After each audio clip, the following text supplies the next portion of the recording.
It's Financial Smarts Network. Now, here's Andrew. Hey everyone, welcome to Financial Smarts Network. It's Tuesday evening and we are in the studio with my good friend Kaliah Henton Jones with Henton Jones Media. Kaliah, welcome. Thank you for having me. It is exciting times. We're obviously in the new year, several months into it now, and folks are starting to kind of think about side gigs, earning some extra money. So I call this our segment about investing in yourself. Yes. And who better to have in here but you to discuss about investing in yourself and helping us and our viewers, small business owners who out there who might need a little extra push to kind of figure out how to increase the bottom line, and those who might be out there working 9 to 5, looking to perhaps pursue a side gig or their passion of entrepreneurship, right? Yeah. So I wanted to have a discussion with you because I know you started in corporate in the days, working for a foundation and sister fund, and then from there pursuing your love for journalism. Absolutely. Working in the TV business, which is kind of where we met years ago. And then, of course, one day I was down at the station at CBS, and they said that you are gone. So I know, yes. So what station did she go to? The reality is you didn't go. You didn't go to a station, exactly. Yes. But no, you were obviously working in a sense in corporate. Yes. For quite some time. And then what changed, or I guess where did you decide at some point? Was it in the works for a while, or was this something that you just got burned out in the corporate world and decided you wanted to go off and pursue entrepreneurship? Well, first of all, thank you so much for having me, Andrew. Anytime. This is an incredible platform that you've created here, and I know that it's definitely going to take off. I appreciate that. But to answer your question, I knew from probably about a decade before I actually took the step of faith, or the leap, if you will, to change direction, that I needed to do something else. I knew what my gifts were, I knew what my strengths were, but I did not necessarily know how to take control of that. But I knew probably about 10, 12 years before I made the decision. It's so funny. I actually knew when 10 years before I even got into that place, like when I was in journalism, I knew that was not the place that I was going to end up in. Okay, so you had a vision, I guess. I had a vision. In a sense where you wanted to be later in life, right? Yeah. Because, I mean, a lot of folks have the vision at a younger age. I always get asked, and I was kind of, I say jokingly that I was pushed into entrepreneurship at a younger age than I expected, because I came out of school at 22, had interviews with every big, small local firm and national firms, and got rejected by all of them. So while I wanted to be an entrepreneur, it was a thing of, I kind of got expedited in the process because I didn't really have many options when no one would hire me. But in your world, you had it, but it was just not at that young of an age. Yeah. And it's interesting how things kind of play out in your life. Like, I knew before I actually got into journalism that there was something else that was called of me that was outside of that space. And really, I'll tell you this. In 2012, when I began my job at the station where you and I met, I actually had a moment where it was like, you got to buy this domain name. Really? Yes. And it was like the craziest thing. So you're sitting at the job. I'm sitting at the job, and it was like, you need to buy this domain name. And I was like, okay. I knew 10 years before that, like I said, that wasn't going to be my ending space, right? But literally, there was just like a push to buy this domain name. So I bought the domain name in 2012. Just sat on it. Didn't have any idea of how it was going to play out, what I was going to do. And then in 2013, I made a decision that I was going to go back to school. And that decision, I believe, is what kind of fully catapulted me into the space that I am in now. And so I went back to school and got my master's degree in journalism with a concentration in public relations. Okay. And part of that decision making was because I was in a newsroom all the time where we had celebrity guests or experts like yourself that came and they had such incredible things to share. But my question was, who are the people that are bringing them to the station, right? Yep. And, people like you're very self-motivated, so you figure out a way in order to position yourself for that space. But there are a lot of people, celebrities included, that don't necessarily have someone that can pitch for them, that can speak on their behalf, that can tell their story effectively.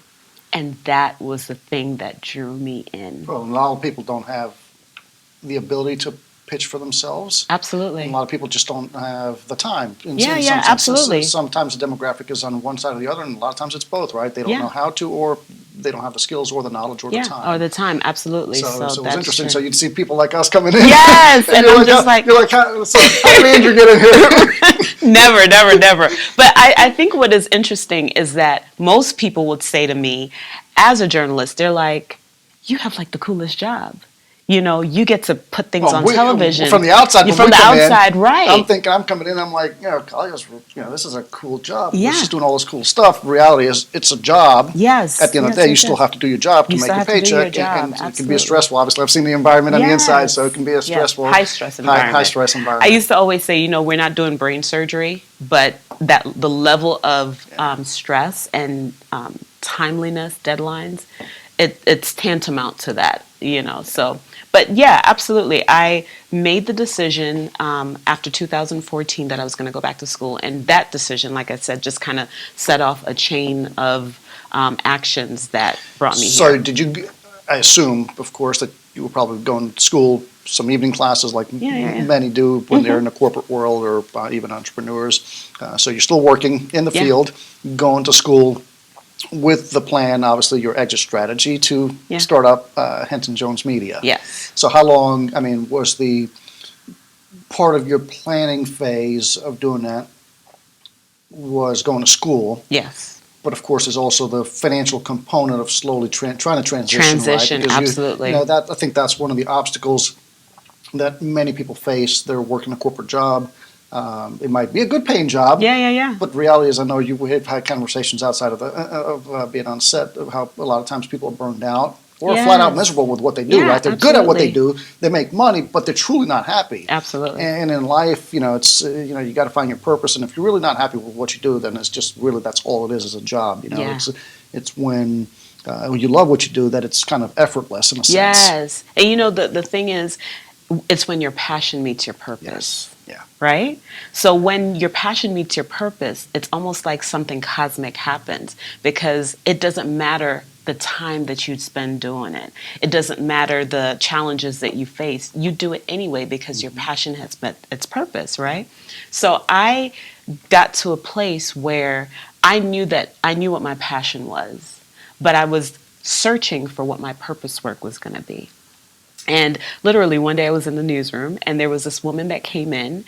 She was a former producer at CNN and she just seemed so happy, vivacious. And maybe I was just doing a little bit of projection in, but she seemed so happy, so vivacious. And I was like, I want to have whatever she's having, type of thing. So she came to my desk, she gave me a business card and I was like, okay, I was busy working. I noticed her, but I overheard her later on have a conversation with someone else in the newsroom, another producer. And what she was saying, it just felt like it was spot on my life. So what did you hear about them discussing that kind of hit home? It was literally where she said, look, I am a mom, I'm a wife, I am a producer, I'm a journalist, I'm all these things, but I have 2 cell phones. And one would ring at, 2, 3 o'clock in the morning, a random plane crash or hostage situation. The TV business, I guess, right? Yes, you have to get up out your bed to be there. And while I wasn't working for a network organization like CNN, I understood the sacrifices that you have to make as a journalist in order to do the job that you're paid to do. Mm-hmm. And for me, I felt such symbiosis with her. I was like, oh my God, she knows something that I've experienced, but she also figured out a way out. So I said to myself, I'm like, if she has the formula, if she has the secret code, I need to get with her to get that secret code. So I literally got up from my desk, and I remember I walked over to her and I said, here's my card. And I said, I would love to like meet you for lunch or something. And she was like, yeah, of course, sure. So when she left, I put out an email to her, and it was just like I had verbal diarrhea. And I was just like, oh my goodness, this was everything that you were saying. It just spoke to me. It resonated with me in so many ways. I was like, we got to get together. So she agreed. We ended up having lunch, and her, you'd be surprised sometimes the things that motivate you to take that step off the edge, right? Yeah. It was a cliff. It was a cliff. It's a cliff. It was a cliff. And the truth is that I didn't get to that cliff from that one day. I had been having a slow step toward it, but I was so fearful that I didn't allow myself to see what the possibilities were on the other side. Yeah, I could have fell down into a ravine, or I could have stepped right into another straight, flat surface. Yeah. But I just never did it. And so the things that she shared with me just kind of motivated me to take that next step. And what I really want to say to people is, if there's something that just has been ruminating in the back of your mind, don't wait until the opportunity has gone, right? Let me ask you, do you think it was what she told you that resonated with you that made you take the next step, or just the motivation of looking at her, hearing her story, and knowing that she was in the same position as you, at a different station, but same position as you, and if she can do it, you're like, hey, I can certainly, why can't I, right? Because a lot of times we'll look at someone in life and we're like, darn, it's, like, he's done it or she's done it. Well, damn, if they can do it, I can do it too. That's totally what it is. I mean, you're right on the money, Andrew. I think it was two things. I think one of the things, which is the work that I do, is that the power of the story was so compelling to me. And stories inspire action, period. Yeah. Right? That's why I love journalism. I love storytelling. I was going to say that in journalism, you deal with that daily on a daily basis. And the story that she told about her experience resonated with me so much that it motivated action in me. Okay. Right? And that action positioned me to say, okay, I'm open to see what it's done for you, what your step of faith has allowed you to experience, and quite possibly that can happen for me as well.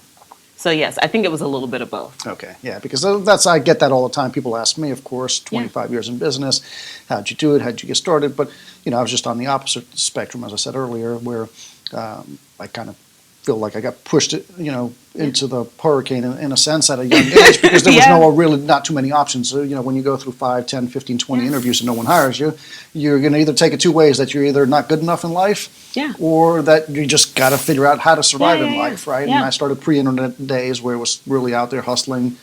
So, you're in a sense, you're in a corporate world, which leads me to my next, point, is that a lot of folks are feel trapped because they're in a job.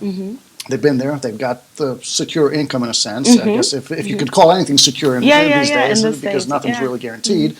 But, did you have that, as far as the financial challenge of it, or the financial aspect of it, not a challenge, but of trying to just say to yourself, like, okay, Kaliah, I want to do this. You're thinking to yourself, but, man, this is like the paycheck every 2 weeks is also good. Yeah, I mean the 2 weeks, in the inbox was very addictive. I'm not gonna lie. But, at some point, you almost feel like, am I losing part of what makes me incredibly unique and special by sitting in a space that should be occupied by someone else? And that's really what I had to say to myself. I'm sitting in a space that someone else rightfully should be in, because my heart wasn't there. It wasn't there anymore. So I'm not doing myself a favor, and I'm not doing that person that I didn't know a favor. True. Right? So I had to make a decision, and that decision was to leave that space and create a space for myself. Yeah. Because the reality is, Andrew, we all have the power and the potential to create a space for ourselves.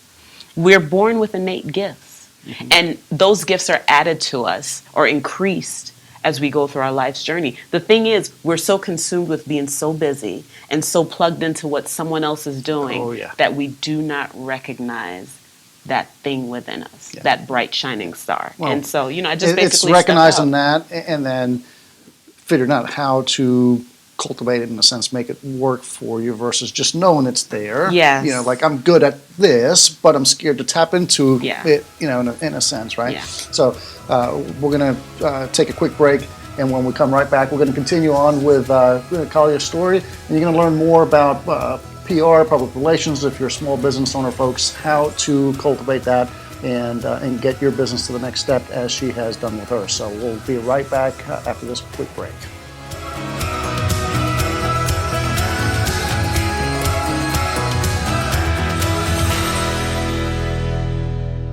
Monica Matthews, radio host, author, speaker, and musician, is a proud contributor and supporter of Financial Smarts Network. Monica is the host of the popular podcast Monica Matthews, Life, Love, and Liberty, and hosts The Monica Matthews Show on WSB Radio in Atlanta, Georgia. Monica is a passionate voice for freedom from bondage of every kind and holds that God's first purpose is always people and His first priority is always freedom. For more information, find out more at monicamatthews.com.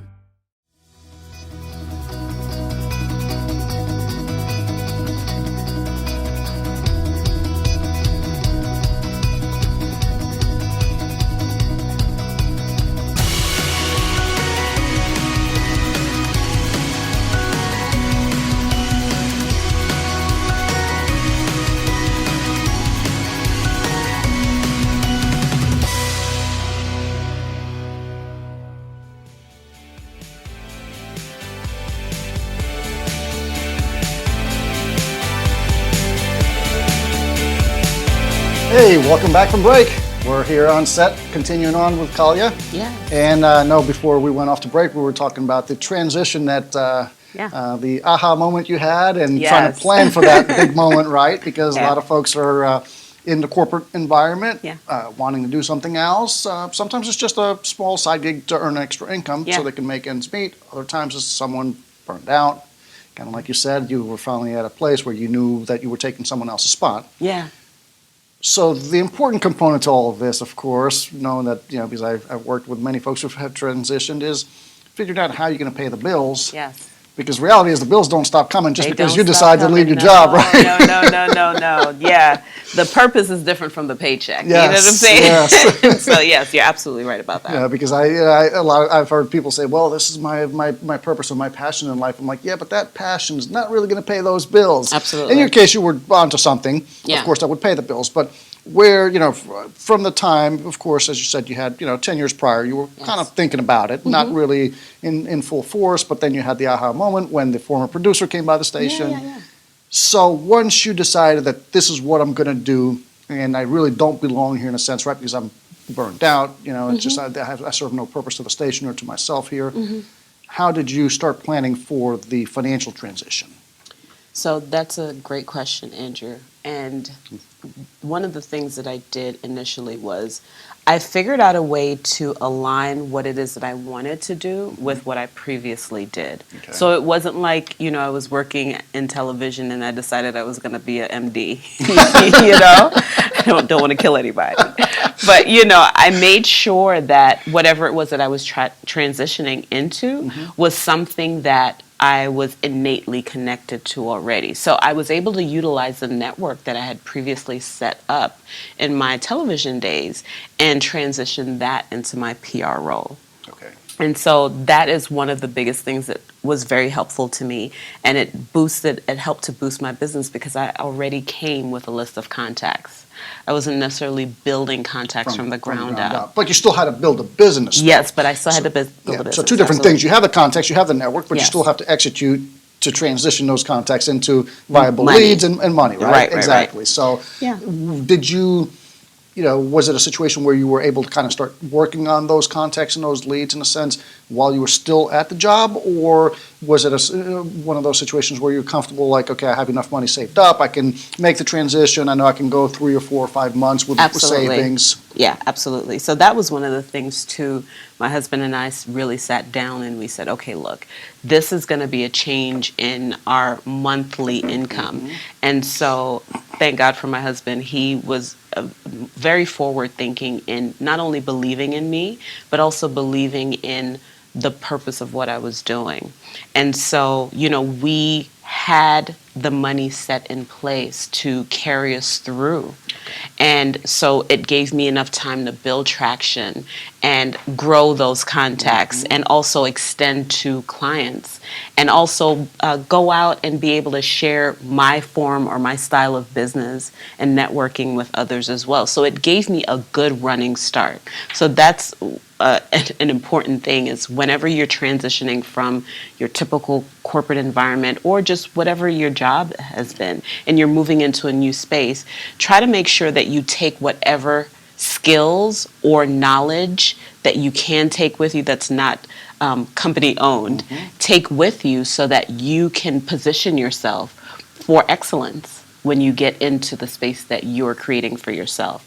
And also make sure you have a cushion. It's practical. The financial elements there regardless. Yeah, right? absolutely. Whether we're super good at our job and we can be super good as an entrepreneur, Yeah. it's still the bills have to get paid. Absolutely. So it obviously works very well that you have a supportive husband, and not only that, but financially you didn't have that stress in a sense to where you're trying to figure out, I got to hustle 10 times more or 10 times faster because I got to pay the next mortgage payment. Right? The hustle absolutely still has to be there. Yeah, the hustle's still there. But I'm saying, has right, to be there, it's but the stress level of that hustle, though, there's two different stress levels of it. The kind like, okay, I'm out there hustling, 8 or 10 hours a day, and I'm going to make this happen. If it doesn't happen today, tomorrow's another day. Yeah. Or the stress level of like, hey, I got to get a client today because tomorrow the mortgage is due or the rent's due, and I have a problem, right? So two different, the environment was far different. For being that you had A, savings, which is good, and B, obviously a supportive husband who's also working, and you guys had structured, tailored your lifestyle moving forward to lend to that. Because that's ultra important. Anytime I get folks asking all the time, how can they make the transition? First thing I say is like, once you figure out what you want to do, you got to figure out, how much money you have need, or you need, right? In order to make, and then there's money for your operating life, Yes. right? And then there's money for operating your business, right? And so, those were things that we were learning on the fly. I didn't go to business school. I did, and I still, you learn the school of hard knocks. Those are things that school's not going to teach any of us. Absolutely, right? And it's trial by fire, really, or trial by error. Yep. But nonetheless, the trial has brought results, and the results are that your business can continue to grow and function in a way that you previously didn't imagine. This morning, as I was getting ready, I was actually thinking, I'm like, wow, look where you've come from, And I was just thinking, my goodness, it's not an easy road to walk, but boy, when you hit one, right? It's like people don't realize that ricochet, it's like bouncing off the walls of the stadium because it's so, it speaks to your ability to make something out of nothing. Yes. And isn't that the beauty of humanity? It is. Being able to mold something out of nothing. Well, and you validate to yourself, I think, as an entrepreneur at that point that, yes, I can really, telling yourself I can do this, I'm going to go out and do this. Yeah. And actually seeing it come to fruition where you get that first money. Yes, you get that first check in the door. Yes. You actually go to the bank and you put that first deposit and you're like, hey, yes. there's more than $10 in the account. True. It's so true. And, I talked last time I was here, I talked about the importance of adding value, right? And you're not only out here just trying to increase the zeros in your bank account. We are here to create and add value. Yes. And I believe that the work that I'm doing adds value to people's lives. Yeah, and as a service professional at this point, right? Yes. Before you were in the media business, journalism, now you're more of a service-based professional because you're helping people. So you're in the PR business. Yes. You work with small businesses, obviously, I probably do. all the time. What do you see now that you're on this side of the fence versus, on the other side? What do you see as challenges that small businesses are facing, and how do you help them navigate that process to, kind of do some marketing, grow the business, get the profits up, because it all comes in together. They're all aligned, people always absolutely. don't want to spend, more than they have to, and they're scared to spend on marketing because we don't know what marketing is going to work, right? I've been there. I started with $0, my mother's credit card 25 years ago, and so there was no marketing budget, right? It was get out there, go pound the pavement, solicit, make phone Make calls. some sales, yeah. The world's different now. 25 years later, Yeah. we have the internet, we have social media, we have referrals, we have everything. So when you're now on this, on the trajectory of growing your business, but also helping others, Yeah. what are the challenges that you're seeing with small businesses versus the challenges you're seeing yourself? Because I'm sure they still incur some challenges as a business owner. We all do Absolutely. it every day. Yeah, they're daily challenges. I believe that they're daily minefields that you kind of have to overstep. Sometimes you've seen them before, so you can kind of navigate them much easier than in times past. But you're absolutely right. There are challenges with any line of work that you do. But for me, the challenges that I've seen with people that I work with is they skip the step of understanding who they are so that they can effectively explain that to others. So at the end of the day, it's really about, are they able to tell their story? Because your story has currency, right? And if people understand that your story has currency and you can leverage that thing into something greater, then I think that they will spend more time in crafting that story.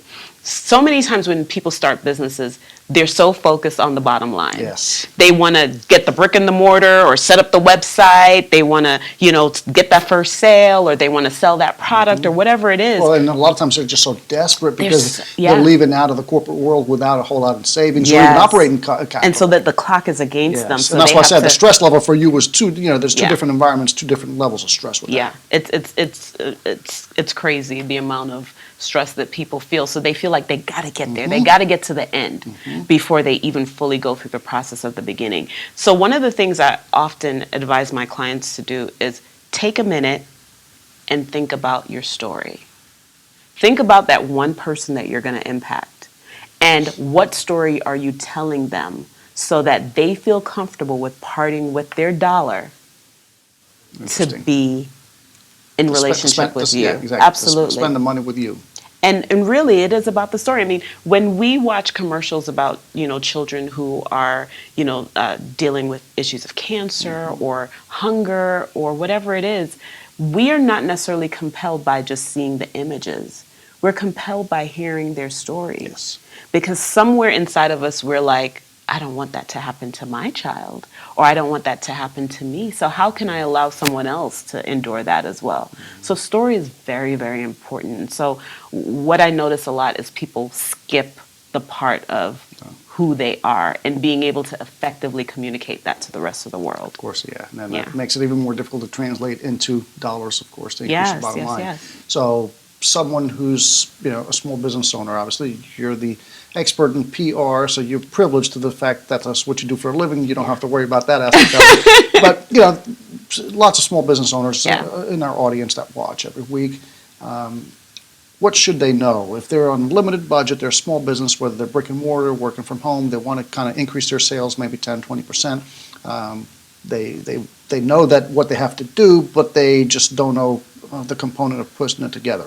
Is there certain forms of PR these days that you're seeing that work for certain demographics of business owners versus others? Is there some things that they shouldn't be doing because it is kind of, probably money not well spent, if I may be politically correct? Absolutely.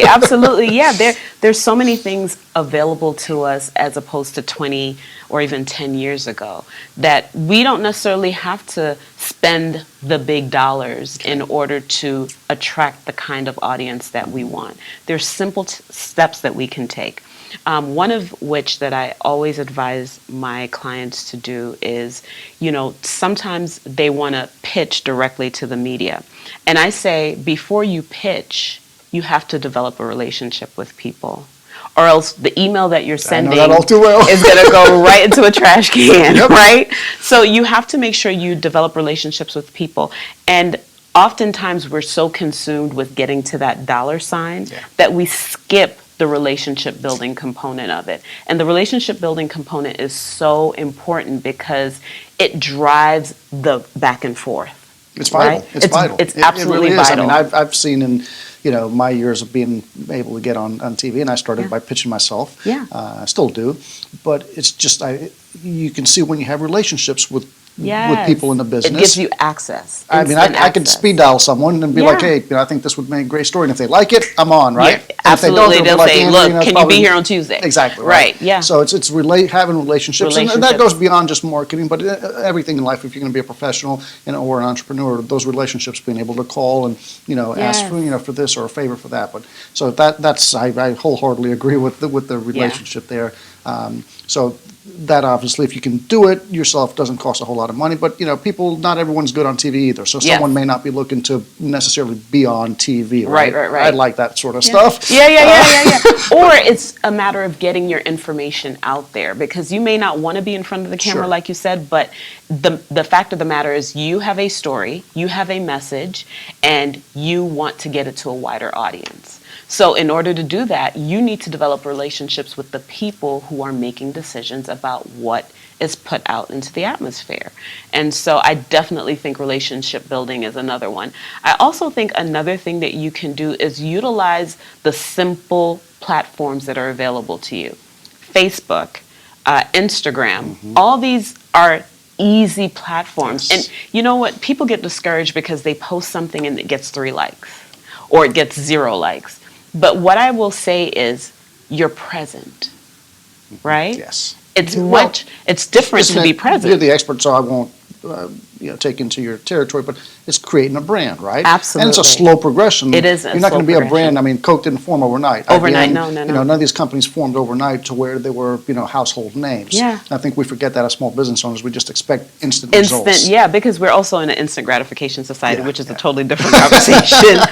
But there is something to be said for being on the stream. Yes. Because if you're not on the stream, you're nowhere, right? But even if you're on the stream and no one likes it, you're still present and they get an experience of you. Even if it's 1 second or 2 seconds, they've experienced you. And then you know what? The next day you do it again. Okay, it's another experience. And then another experience. So that's something that people should take in as valuable, is being present in that arena. It's the repetitiveness of Yes, people it's seeing. It's growing up. That's the brand building Yeah, piece. growing up, we had one of my good friends and father, and he used to get PR, unwanted PR when he was in real estate and deals going south, and obviously when you're in the press to some extent. And, we would always say, this is just, look at the front page of the news, 25, 30 years ago, it was all print. Yeah, It's yeah. just like, man, this is awful. Like, are you not concerned? And he said, fellas, I'll teach you one thing. He goes, you boys are young. He goes, when you grow up, he's like, you're going to learn one thing. He goes, good press, bad press, it's all press. And as long as you're getting press, right? Yeah. So you don't want bad press Yeah. as a business owner, but the moral of the story is that, it's just being out there all the time. Yeah, And that it takes is. work. I It mean, does that take a lot of work, and it takes a lot of intention and consistency. Another thing that I would tell people is utilize your live conversations, whether it's first thing in the morning if you're a morning person, nod to Jeff, our producer, who's a morning person, or if you're a noon person, a person who feels more collected during the day, get on, do a quick live. It doesn't have to be 10 minutes, 15 minutes. You don't even have to get a guest on there. Just state who you are and keep putting that message out there. Keep reinforcing that message. Keep continuing to impress upon people what it is that you do and the value that you add and the importance of you being here. And eventually, at some point, you're going to start seeing a like. Results, yeah. You're going to start seeing shares. And likes and shares aren't everything, No. but it validates the work that you're doing. And it builds traction. It does. I think, yeah, and I'm a big fan of that. And I spend even my busy times during tax season, every day, you'll see something on social media, whether it's Yeah. LinkedIn, Instagram, Facebook, about the show or about business, but it's ultra important. My last parting thoughts, as we run out of time for the show, we'll have to have you back on, because I love having you on, and we can have thank these you. conversations all the time, but someone who's running a small business, they're tight on time, right? Forget about the money, but they're tight on time. As you said, social media is a great way to start Yeah. slowly building. How much time should they spend, and how often should they be on there to try to build some traction? Yeah, I don't think that you have to spend a lot of time. personally think you can spend about maybe 10 to 15 minutes a day, because you kind of want to see what the flow of the day is. Another thing that I tell my clients to do is sign up for news alerts. Sign up for news alerts, whether it's CNN or NBC or CBS or whatever. Sign up for news alerts, because you never know if one of those news alerts are directly connected to the type of business that you do. And you can connect that story to your local media. Yep. And position yourself to be a voice of expertise in that story. So there's so many things that can be done in terms of positioning yourself and elevating your brand, but I definitely think one of them is connecting with a news organization and making sure that you stay on top of what's happening in the news. Perfect. Yeah. Folks, we have run out of time. Kaliah, always Yes. great to have you on. Thanks for having me. If you want an expert that can help you get on TV and pitch your message, she is the lady. So now that you're gone from the news business, you're on the opposite side. Yes. How can our audience reach out to you if they need your services, or even to inquire just to get some thoughts from you? Thank you, Andrew. You can reach me at hentonjonesmedia.com, and you can also reach me at 404-618-4777. Folks, we are out of time. We thank you for watching tonight. We'll be back on next Tuesday. Till then, have a blessed evening. You can catch us at fsntalk.tv to watch this episode or any other episodes on demand. You can also catch me on Twitter at Andrew G Poulos, Instagram, LinkedIn, Facebook, and everywhere else. Have a blessed evening.